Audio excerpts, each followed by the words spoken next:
নর্তকী ছিলাম, নর্তকীরই তো বিয়ে করছো, তাহলে তোমার সম্মান নাই, তুমি কেন বিয়ে করছো? আবারও মূর্খের মতো, মানে একদম গন্ড মূর্খের মতো আবারও আমাকে নিয়ে বাজে কথা বললো।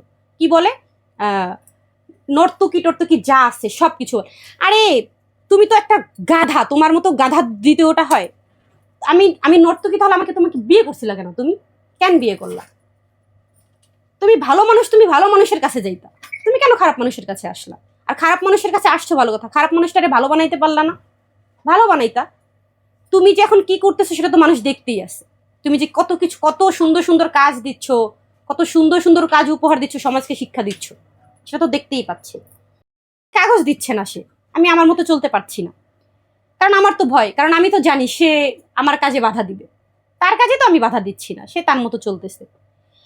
এরপরে গিয়ে কি হলো, সে যখন হুমকি ধামকি দিচ্ছিল, তখন একটা পর্যায়ে আমি সিদ্ধান্ত নিলাম, না, আমি যতই তাকে ছাড় দিই, সে আমাকে ততই চেপে মানে যেতে ধরে, যেটা বলে আমাকে মানে হয়রানি করে সে।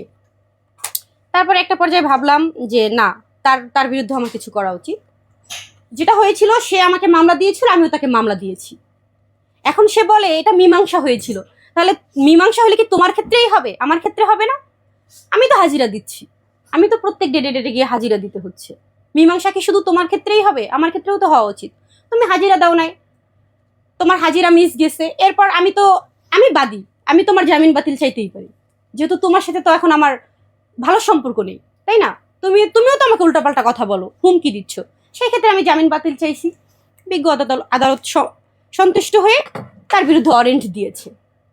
সে যখন নিউজ দেখলো যে তার বিরুদ্ধে ওয়ারেন্ট হয়েছে, সে তাড়াহুড়ো করে কি করলো, সাংবাদিক সম্মেলন করলো। সাংবাদিক সম্মেলন করে এখন কথা হচ্ছে, কেন এইগুলো, কেন আমাকে নিয়ে এসে বাজে কথা বলার তো রাইট রাখে না, কারণ আমি তো তাকে এসে গালাগালি করি না।